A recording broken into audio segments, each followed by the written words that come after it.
Hola, qué gusto saludar a toda nuestra comunidad académica. Como alguien que ha guiado a muchísimos estudiantes a través de este proceso, les doy la más cordial bienvenida a este recurso educativo.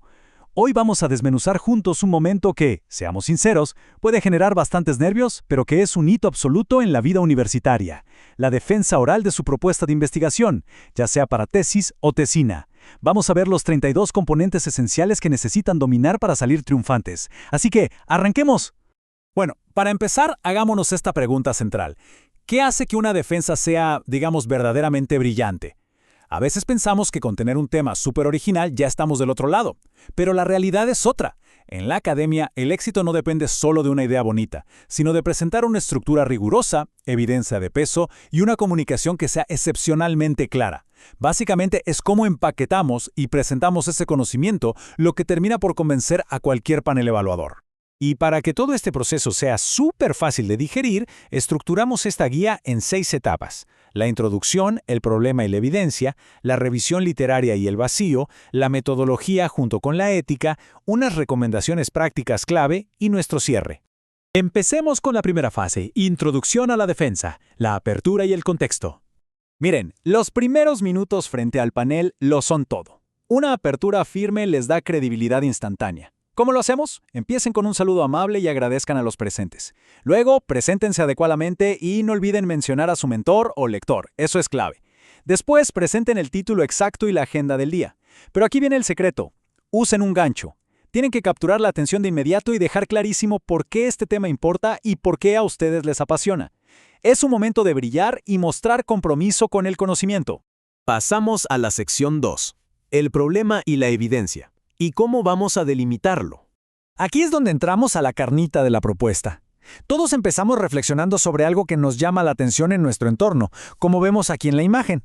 Pero el verdadero salto intelectual, el que separa un proyecto escolar de una investigación seria, es pasar de esa simple curiosidad a un problema que esté súper bien documentado y que sea investigable.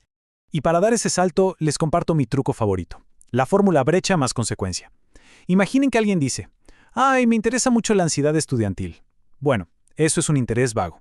Para hacerlo investigable hay que identificar una brecha, algo específico que no se sabe, y luego mostrar las consecuencias de no saberlo. Por ejemplo, falta conocimiento sobre cómo afecta la ansiedad de estudiantes de primer año, lo que provoca alta deserción.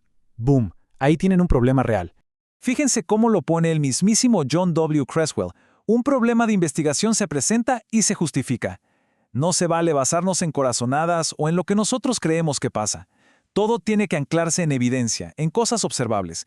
Esa es la chispa que le da vida a toda nuestra propuesta. Así que, para cerrar esta delimitación, necesitamos construir el caso, dar el trasfondo, formular el problema exacto y justificar por qué es relevante. De ahí, el propósito y las preguntas de investigación nacen casi solas. De hecho, entidades como la APA insisten muchísimo en que el propósito y las preguntas deben estar perfectamente alineados con esa brecha que encontraron. Si el problema está claro, las preguntas caen por su propio peso. Llegamos a la fase 3, revisión literaria y vacío, nuestra fundamentación. Toda investigación que se respete se construye sobre hombros de gigantes, sobre literatura confiable. Pero ojo, en una defensa oral solo tienen de 8 a 10 minutos, no pueden resumir toda la biblioteca. El truco es la regla de 3. Seleccionen los 3 conceptos más importantes, 3 planteamientos teóricos clave y 3 investigaciones de altísimo impacto. Al mapear esto de forma tan limpia, el panel verá automáticamente qué es lo que hace falta. Y precisamente eso que hace falta es el famoso vacío de investigación. Es como la pieza faltante del rompecabezas. Puede ser que falte teoría o que nadie haya estudiado a cierta población. Digamos que hay 1000 estudios sobre deserción, pero literalmente ninguno sobre estudiantes de primera generación en zonas rurales. Ese es su vacío. Es su terreno fértil para investigar. El modelo de deficiencias de Creswell ilustra esto perfectamente. La revisión de literatura no es solo contar lo que otros leyeron, es armar un mapa estratégico. Al mostrarle al panel las deficiencias y vacíos de otros estudios, están construyendo un argumento a prueba de balas. Básicamente les están diciendo: mi estudio no es un capricho, es una necesidad absoluta para que nuestra disciplina avance. Cuarta sección: metodología, ética y análisis. Nuestro plan de acción. Aquí es donde el comité se pone los lentes de lupa para ver si el proyecto es viable. Tienen que ser tajantes. ¿Qué enfoque usarán? ¿Quién es la población? ¿Cómo será el muestreo? ¿Y qué esperamos de los participantes? Pero escúchenme bien. Por encima de todos estos detalles técnicos, hay algo que es completamente innegociable: el rigor ético y la seguridad de los sujetos. Me quiero detener aquí porque esto es fundamental. El informe Belmont nos recuerda que investigar es un privilegio, no un derecho. Garantizar que la participación sea voluntaria, proteger la privacidad y asegurar el principio de beneficencia no es solo llenar un formulario institucional, es la base moral de lo que hacemos. Si no hay ética, los datos no sirven de nada. Siguiendo con la receta metodológica, detallen qué instrumentos van a usar y cómo van a proteger esa información recolectada. Después, expliquen cómo piensan analizar esos datos y de qué manera van a presentar y divulgar esos hallazgos. La palabra clave aquí es transparencia. Manejar los datos con transparencia total es lo que le va a dar credibilidad a todo su arduo trabajo. Y para cerrar esta sección, muestren un cronograma, un diagrama de Gantt o una línea de tiempo como esta le grita al panel: tengo los pies en la tierra. Es la prueba reina de que su proyecto no solo es una teoría hermosa, sino que es totalmente factible de terminar en los tiempos que la universidad permite. Vamos ahora a la sección 5, recomendaciones prácticas de presentación y ejecución. Llegó la hora cero. Están frente al panel. Su presentación necesita un cierre formal que empaque todo el valor de su propuesta. Tienen que demostrar que dominan el tema sin estar leyendo las diapositivas palabra por palabra. Clave: respeten el tiempo. Esos 8 a 10 minutos son sagrados. Vístanse para la ocasión, proyecten profesionalismo y siempre tengan a la mano su bibliografía. Todo esto junto proyecta una enorme confianza y respeto por el espacio académico.